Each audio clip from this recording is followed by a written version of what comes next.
We have the last pick, Broodmother. Yes. By no means a free Broodmother game. Timbersaw, good game counter. You can kill all the spiders, lane against the Brood quite easily. Yep. And I do like Wraith King plus a nuker against Brood in lane. Typical melee owner, and Brood is a typical melee hero. Oh, Cuckoo. Wraith Fire Blast into the Fortune's End. Split Earth not able to connect with the Timber Chain on the other side. That's going to be first blood going to GPK. The Broodmother already. See a lot of pipes as first item on Brood. Aghanim Scepter later. I mean, a lot of choices after the fact as we see the EMP come out. Split Earth is going to hit onto Nightfall. Fortune's End though. Going to keep the Nyx Assassin in place. And it looks like another kill going the way of VP. So 2 Missile into Midas, and then eventually going for the Cataclysm and all that good stuff. Yeah, plenty of chain lockdown for Cataclysm, so eventually that will make sense. Whatever he builds into, eventually an Ags will come out. Earl, be careful. Very okay. GP getting yourself into the same build over and over with. You know, 99% of pubbers, including myself, will do, Jenkins. Maybe you should make a video on that with some extra arrows to make sure that somebody watches. You guys can Courier do that. Taken out. Whitemon's Courier, that is, by save. He's going to take some damage on top, but nice some blocks coming out as DM making his way in the vicinity, looking for the Timber Chain opportunity. There we go, and this looks like a kill going the way of VP again. So 4-0 advantage, already 2K, and 23 Savage. Punish for it, and it makes enough space that DM can come over and get a free kill. He's almost level 6, and this is when I think any lane that Timber goes to, he's going to have an advantage, even against Lesh. Zephyr with a very uncharacteristic miss on the Impale.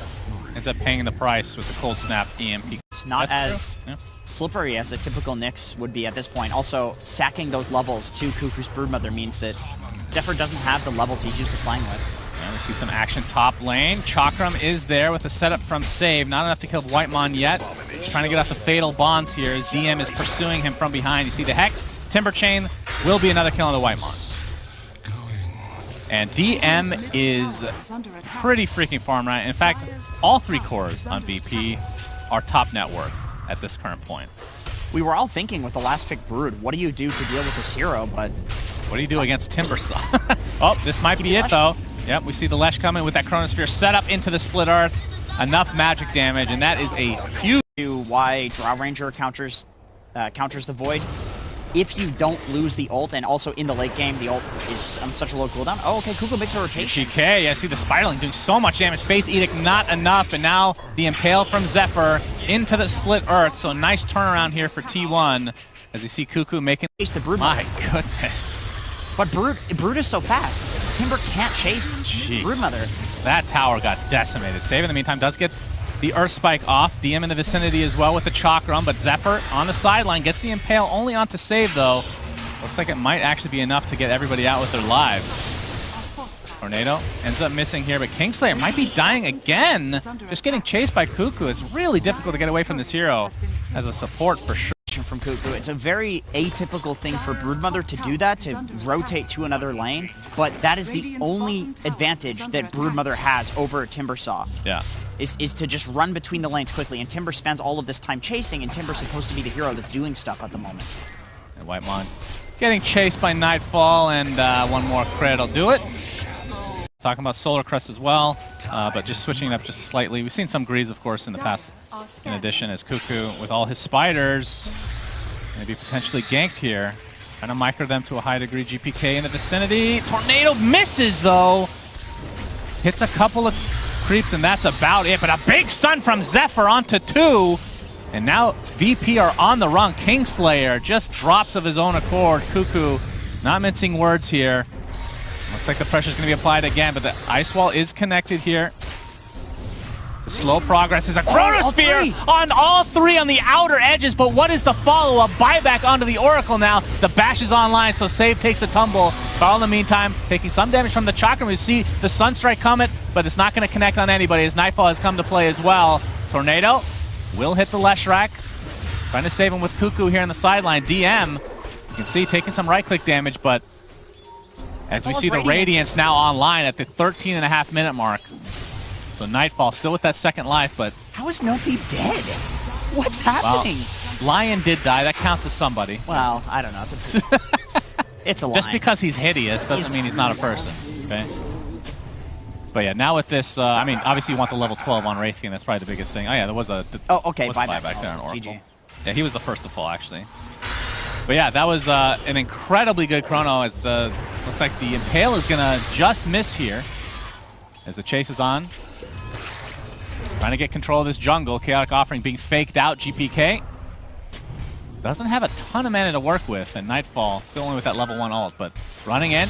Gets that Wraithfire Blast, is going to be dispelled there by the Vendetta, or dodged, I should say. But Broodmother, on the other hand, is going to get bursted down between the Chakram and the Chrono into a Fatal Bonds with Chaotic Offering if it's layered towards the tail end of it. With that Split Earth, like you talked about, that is, I guess, their version of Wamokama, not too bad. Is Impale going to connect? T1 trying to surround DM here, but he is super tanky. And it looks like Zephyr's going to be the one that gets bursted down instead. Sunstrike coming up with the counter initiation with that Chaotic Offering, the disengage, as Whitemon's little golem. So it all depends on, I mean, again, from the team fight perspective, T1 does have good, in theory, Chrono into whatever else that we talked about. But it does take some execution. We have some TPs down here. Cataclysm a little bit early. Not really going to hit anybody, but Chaotic Offering is only going to hit one because of the Yule Scepter on the save. And now the Chakram comes out. Nightfall in the midst of things. Oh, a big whirling death into the Timber Chain. Blows up 2 instantly on T1's side. And now they are on the run. DM opening up a can of whoop-ass on this Timber Saw. And that'll continue onto Whitemon. Wraithfire Blast applies and crits him down to the ground. Holy Jesus, DM. Anything like that. Didn't have enough time. But we do see a 3-man smoke already from VP. Oh, there goes all the spiders. That's very sad for Cuckoo. Man, DM is... Oh, we have to hold that thought as the Warlock looks to be dead here. Didn't have Chaotic Offering, obviously, so... Doesn't provide much for his team without that shard, Jenkins. Oh, he's going to get his TP cancel. Yep, there's the cancel. Sunstrike to follow. Down goes the spider. But we do have the Aghanim Scepter Burrow, just like every other game on Nyx Assassin. First item, brown boots. Okay, now you need the shard. Yeah, we have a 9-man smoke overall. Nightfall the only one. Of course, he has that second life to work with. Zephyr burrowed up. No vision showing him right now, but double Impale. All right, into the Chaotic Offering. They're using most of their resources onto Save, who's already only at half HP. And here comes the Cataclysm. Leshrac gets the Yule's off to save himself. The Chronosphere is going to clip 2, and it's the 2 supports. Very important to kill that Oracle, but both will buy back into the game. Now Carl trying to get out of this, but looks like he's going to fall here, but a nice Split Earth comes out.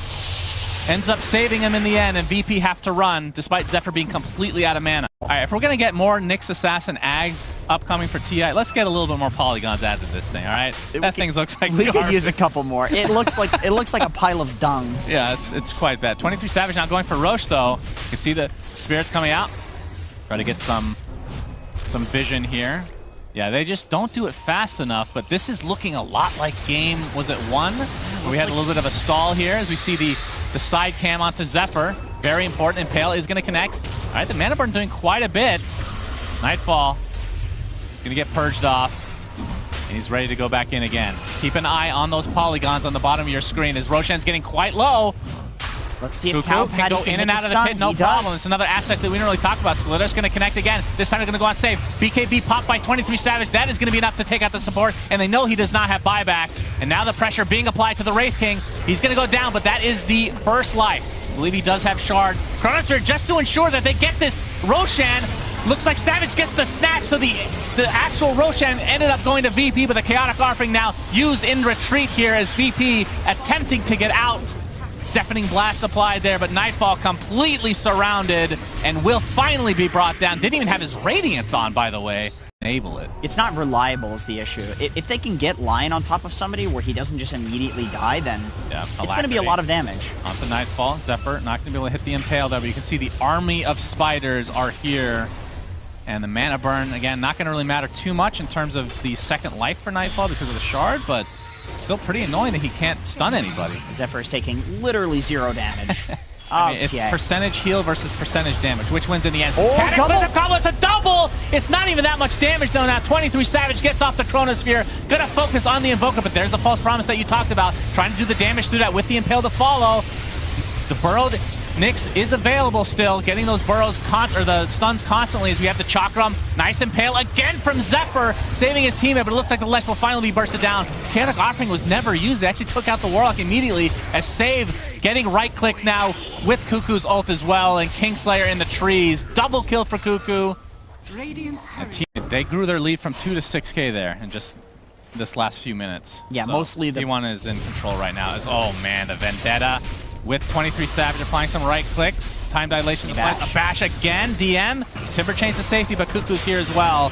So it looks like it's going to be the death of him. He has the flamethrower. Annoying to deal with, but not annoying enough. He'll have 400 extra range, which is always nice. Classic. Of course, he's going to be playing for the next Roshan, where he can pick up an Aghanim Scepter. Oh, yeah, of course. As a greedy carry player, he will never be caught dead buying that himself. Yeah, of course. Oh, GPK actually pops his refresher, or we see the Cataclysm come online. The creeps. The Meteor is there with a Spike Carapace, and yikers. It's doing no damage because it's always... Well, who knew that Broodmother's counter? That's so strange. That is such a random thing, as T1 very close to winning this tournament in this best of 5, game 5. They get that mid racks. Invoker's dead for 45 seconds, so this, I would think, is minimum 2 racks. Of course, the tier 2 still up top in that bottom lane. Oh, Chrono! 3 heroes! Save takes a tumble, big impale, only connecting on one, maybe not so big after all, but there's the save onto DM. He can go back to base, but now the pressure is onto the Wraith King. That is the first life to come, but 23 Savage wants to go for the support, doesn't get into the fountain though. Completely surrounding Wraith King. 3 dead. T1 look to be winning this in great fashion. Fortification is popped. They want to play it safe considering they don't know the buyback situation potentially here. You can see T1 finally not smiling, even though I love it. They're taking this very seriously, Jenkins. Yeah, for once. And they're going to take this set of racks in the top, and now they go for Throne potentially because that tier 2 is not available for the taking. Zephyr just setting up his base here inside the VP base. He's going to spike Carapace, which stuns through that EMP. And they're just going to focus on the buildings, of course, with this Diabolic Edict. 60 seconds of no Wraith King. He's just going to walk right in. Oh, he gets Hex, though. Has to be careful. Cataclysm to follow, but a nice Yule Scepter. Who used that Yule Scepter, actually? What? That's a Wind Waker. Are you serious? I was going to say, we finally get to see it. As this tier 4 tower looked to be falling, you see the Time Walk reverse from 23 Savage, and it looks like T1 are going to be taking this game before Wraith King can even respawn. T1 looking so good. Another Cataclysm, but that one actually did decent damage, but it is over. T1 are your ESL 1 Summer 2021 Grand Champions.